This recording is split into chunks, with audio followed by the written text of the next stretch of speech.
What's up, YouTube family? It's S.Craft back again with another YouTube barber tutorial, and today I just want to run something past you. I've had several people hitting me up saying, hey, when are you going to drop more content? And trust me, I want to drop content. However, I'm not going to lie, man. With a busy schedule, always trying to turn around, make sure your camera's focused, and make sure the color is set right and all the stuff that comes along with it. It is hard work. So you need to give it up for all your favorite YouTube barbers out there. Let them know how much you appreciate them for their hard work and dedication to YouTube. But saying that, I want to really put out some great content. I want it to be quality. I want the color grading to be right, the focus to be right, and all that good stuff that comes along with it.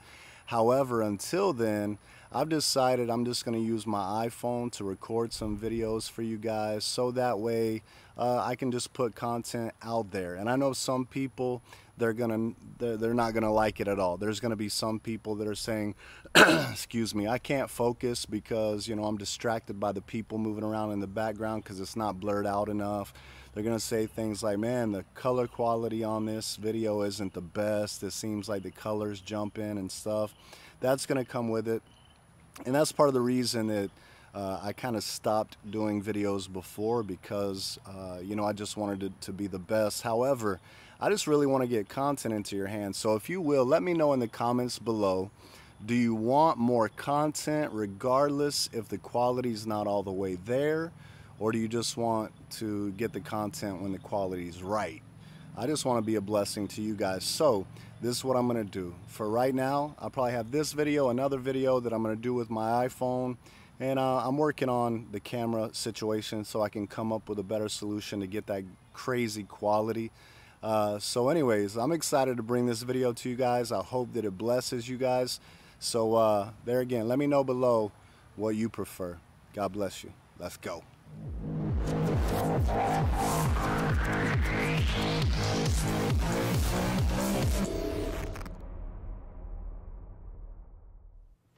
Alright, so today we're going to do a #1 blade fade on this gentleman right here. I am using my Oster Octanes with some Oster blades, but also I'm using some Andis blades as well.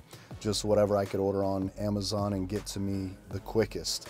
I'm starting off with my 3 3/4 blade, just really in the parietal ridge area, just trying to clean the canvas so that we have something clean to blend into. Now, most of you guys know that I like to fade from the top down. However, there's been several people asking me about fading from the bottom up. So that video is going to be coming soon using the detachable blades as well. So once again, just using the 3 3/4 blade to clean up the whole canvas to fade into that. I come back in later on. I don't think I recorded in this video, but I come back in usually with shears, and I just kind of work my way around the head and clean up any loose hairs that I see. So today, instead of going from 3 3/4 to 2 3/4 to a #2 and then to a 1.5, I just jumped right in, switched it up a little bit, and kind of where I want the dark to start fading into that 1A and 1, I just went ahead and set a guideline with my 1 1/2. And this may help those that are kind of getting lost in the fade down technique. Switch it up, jump around a little bit. So there again, what I did was the 3 3/4, and then I kind of set a guideline towards the middle of the head with the 1 1/2, just to know that I want to keep the 1A and the 1 pretty much beneath that, make it a little easier to blend. So now I jumped into the 2 3/4 blade or a #2 blade, and I'm just going right into that 3 3/4 blade. So let me say this though, there's times that I use the teeth of the blade to kind of maybe dig out some dark spots that I see, but a lot of times most of the pressure that I'm putting on there on the head or on the blade is towards the middle of the blade or the rear of the blade, so that the teeth of the blade kind of pulls off of the head a little bit, so that way it kind of fades into that longer hair. Now that I did the 3 3/4 and the 2 blade, I'm jumping back to my 1 1/2 and just trying to remove that line. Now I'm taking a mental note though that this is around where I want my 1 1/2 fade to be. I want it to kind of stay darker in that area. I mean, I'll go into that with the 1A blade. However, you know, I still want to keep it a little darker and a little fuller in that area. And I feel like the 1 1/2 blade does that really well for my desired look that I'm going for. So just so you know, I sped this video up a little bit faster because I wanted to show you the whole process for the most part. But I know that, you know, it would take too long if we didn't speed it up. So I'm just going to speed it up a little bit so that way we can just move along. But there again, started with the 3 3/4 blade, went to the 1 1/2 blade and set a guideline, and then just kind of went over a little bit with the 2 2 3/4 blade over that 1 1/2 blade into the 3/4. I'm just kind of there again taking a mental note of where I'm at and where I want the fade to you know, go from darker to lighter, and then I'll jump into here in just a minute with my 1A blade and you know, fade right into that 1 1/2 area. So right now I have the 1A blade on, and as you can see, I'm kind of staying right around that same area, maybe dropping a little bit lower, and then blending right into that 1 1/2 blade area. Sometimes I may have to go up a little bit higher, specifically in the area that I'm at right now, because as you know, those little dents or the crevices in the head in those areas get dark. And the best way to take out dark spots in that area is to use a shorter blade. You know, a lot of times people are scared to use a shorter blade to take out dark spots because they don't want it to look patchy. However, if you just move down one blade size and you go into those dark areas lightly, kind of flicking at it, it's a lot easier to take out the dark spots that are in those crevices or dips or dents in the head. Now, this side right here, I want it to be blended nice, but I know that on this side, the left side, he wants to have some lines in his head. Just something simple. Sometimes we get really creative. Sometimes we, you know, make it a little bit, you know, simpler. So I'm not really worried about perfecting the blend on this side, because I know that I'm going to throw some lines in there anyways, and it's at my discretion. So if there's some dark spots, I'll throw it right over the dark spots. But it saves me time, and this is a tip and trick to save some time. So now we went into this one blade, a number 1 blade. And the number 1 blade, to me, it's not, you know, as short as an open blade, say on Wall Senior. It's maybe a little bit longer. However, it still gives me that, what we call the shadow fade look. And obviously the shadow fade, the name comes from that 5 o'clock shadow after someone, you know, shaves, and then maybe later on that day or the next day they have that shadow effect. So they don't want it completely bald, but they want, you know, a little bit of hair. I could have went shorter to create a shadow fade effect. However, I like, you know, the way that one blade looks for this specific cut. I could have used the OA blade to shorten it up a little bit more. However, I feel like this is, you know, it's a good length for the style that he's going for. So there again, I'm using that number 1 blade and just trying to blend right into the 1A blade. It's pretty easy. I mean, it usually, you know, just kind of works itself out if you just use the blades and you step down.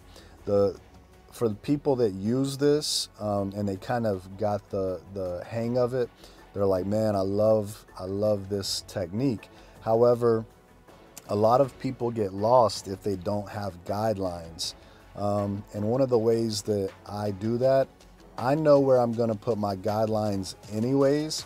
So if I know that, why don't I just, you know, visualize where the guidelines would be, where I want lengths to be.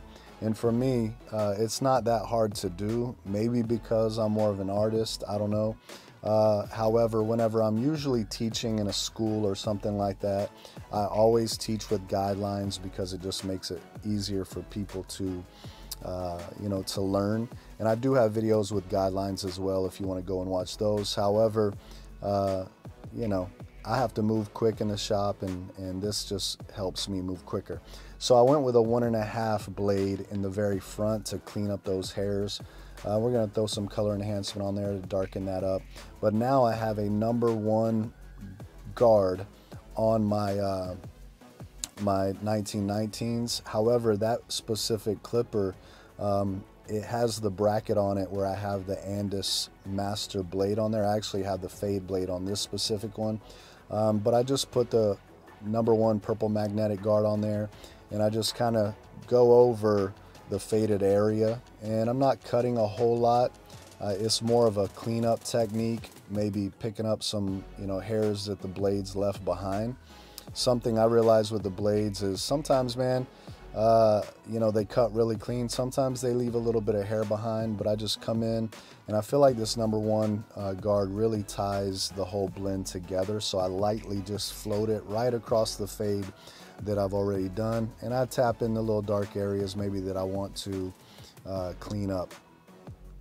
There again, on this side, I'm not really worried about, you know, that line that's over there. I've seen the line. Actually, in the video, I pointed it out so that you guys could see it, but I deleted that portion of it. Now, being I have my trimmers in hand to do the lineup, I went ahead and created the first guideline in the very back to do my taper on, and I shaved underneath it with the with my shavers. So now I'm just coming around the ear. I like a nice arch, you know, a nice curve over the ear. So sometimes you may have to go a little bit higher. Be very careful. You know, obviously people don't want white walls. They don't want, you know, those lines to go up really high over the ear. But essentially I just use the corner of my blade like a pencil, and I'm just kind of drawing out the outline. So here he has a very light, you know, kind of sparse hair pattern around the front of his edge on that one side and across the front. So I was being very gentle to make sure that I got those vertical bars nice and clean, but not pushing them too far back. You do have to push it back a little bit sometimes to get a clean line. Just don't go crazy with it. And then I start from the middle of the forehead to set, you know, my first initial cut on the front edge, and then I go over to the highest side first, and then once I've established from the middle to the highest side, getting a nice straight line, then I go to the lowest side and try to make that line as straight as possible, and then clean up any of the hair underneath. Now I've sped this up a little bit faster because we're just throwing some lines in there. I wanted you guys to see this part of the process. I'm not trying to get really creative on this. We're just trying to add a little something that pops. So I feel like this does. Put one little line in there, put 2 little lines in there, and I just kind of switched up the length a little bit just to add a little bit of flavor to it. There again, just something on the side of his head that's going to grab people's attention. Whenever you're doing your lines, always make sure that after you establish the top part of the line, flip your trimmers over and go down with your trimmer so you can clean up that line as well. Right now I'm using the Tomb 45 Onyx color enhancement, which is black, and I love it. I'm just telling you, you got to pick that up if you don't have it. Using some Tomb 45 shave gel to prep the canvas so that we can shave. I like to shave against the grain so we get that nice and clean. And so in order to get that done, a lot of times I just lay the customer back so it's nice and easy to get right up on that hairline like I want to, without, you know, trying to flip the razor over and all that good stuff. So now that we have the first guideline established in the back, I'm just going to do an open blade with this Fade Master blade. And the reason I started with this one, it just gets shorter than the regular Master blade.